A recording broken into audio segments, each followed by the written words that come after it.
सरारंजन बचाओ पद यात्रा के 5वां दिन है और आज तमाम जनता जो है आपको दूध से नहलाई है और अपार समर्थन देखने को मिला है। सर क्या कहेंगे, आज 5वां दिन है सरारंजन बचाओ पद यात्रा का। जी आज 5वां दिन है और अभिभूत इस तरह का जन समर्थन देखिए वाकई अभिभूत।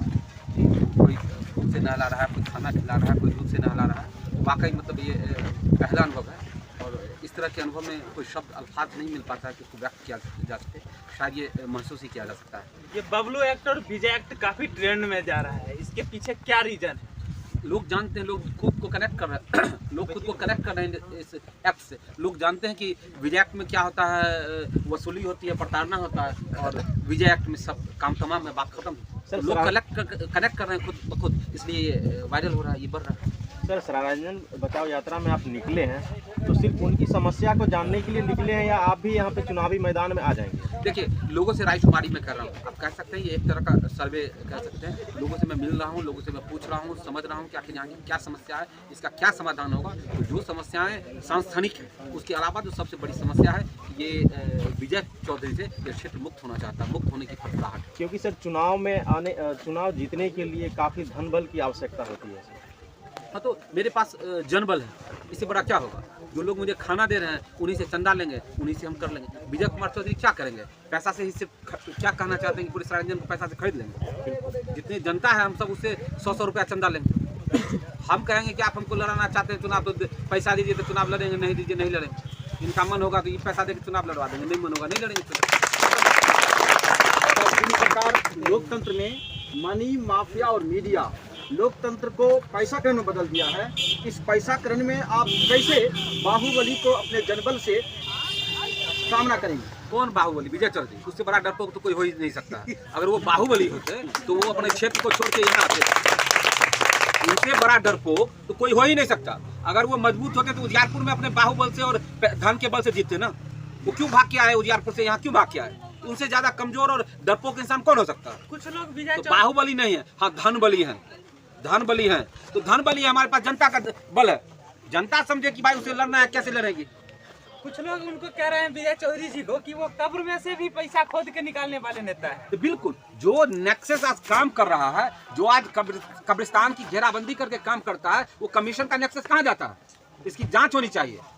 मैं कहता हूँ इसको रिटायर्ड हाईकोर्ट के रिटायर्ड जज से न्यायिक जांच करवाइए कि आखिर इतनी बड़ी प्रताड़ना का खेल, इतना बड़ा संगठित दलाली भ्रष्टाचार इस विद्यापति और सरारंजन में 1983 से और फिर 2015 से 10 से लगातार चल रहा है और अभी तक सरकार सोई हुई है। ये तो दुर्भाग्यपूर्ण है।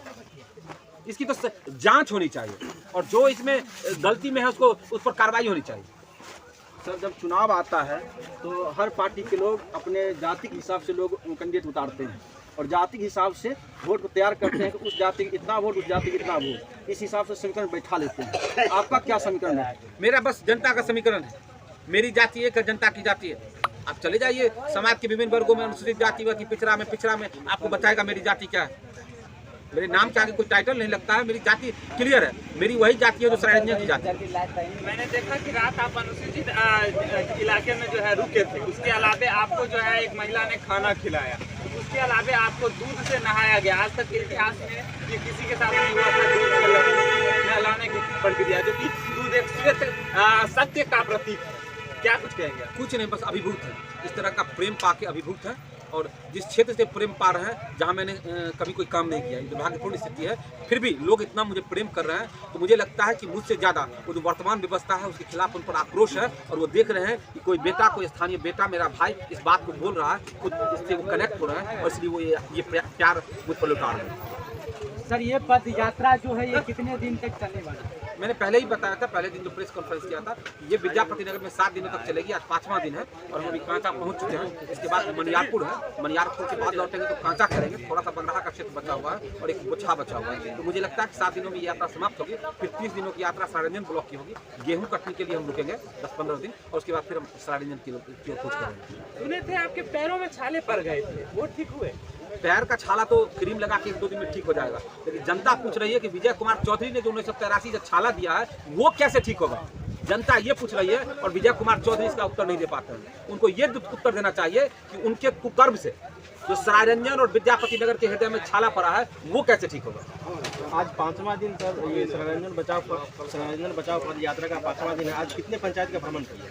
आज सोठगामा पंचायत अभी तक मैंने कवर किया है बस।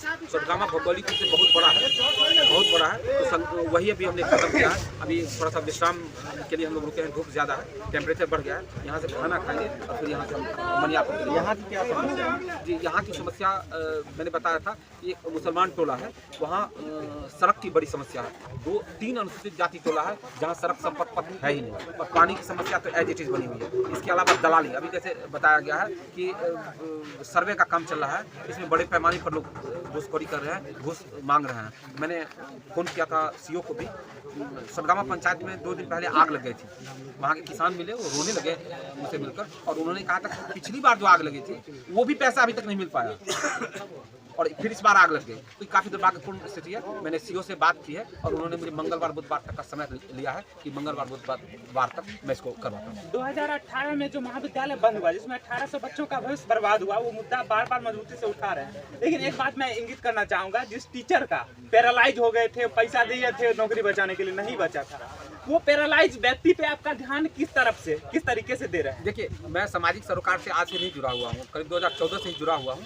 तो और लोग जो भी इस तरह के हैं वो मुझे संदेश भेजते रहते हैं, मुझे बुलाते रहते हैं, मैं उनके यहाँ जाता रहता हूँ। मैं ऐसा नहीं है कि इस पैदल यात्रा क्रम में मैं गया था, उससे पहले भी मेरी मुलाकात कई बार हो चुकी थी और वो अपने दुख को मुझे बता चुके थे, जिसके लिए मैं पत्राचार भी मैंने किया था। तो उस दिन तो पदयात्रा के दौरान मैं गया, वो फुट कर रोने लगा। तो और वही नहीं, आगे चला तो एक पता चला 4th ग्रेड कर्मचारी है पिछड़ा समाज से, उनके साथ भी यही स्थिति हुई थी। तो जितने कर्मचारी से जुड़े हुए थे और सबके साथ इस तरह की समस्या हुई है जी, तो बहुत बड़ी समस्या है। सर, आधुनिक समाजवाद परिवारवाद में बदल गया है, आपका समाजवाद का क्या परिभाषा होगा? देखिए, आधुनिक समाजवाद क्या है मुझे नहीं मालूम। समाजवाद में एक ही जानता हूँ, जहाँ उत्पादन का जो सोर्स है उसका समाजीकरण होगा, मैं एक ही चीज़ जानता हूँ। और जब वहाँ समाजीकरण हो जाता है तो उपभोग का भी समाजीकरण हो जाता है। तो मैं एक ही बात जानता हूँ और दूसरे समाजवाद के बारे में मैं नहीं जानता। क्योंकि जितने भी समाजवाद के पथ पर चलने वाले थे, चाहे वह बिहार हो, यूपी हो या अन्य स्टेट में हो, सब लोग अपने परिवार के विकास तो कर लिए।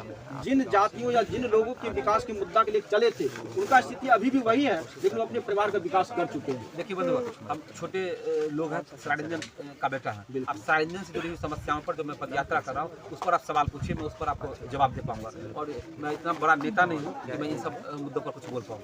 चलिए, बहुत बहुत धन्यवाद।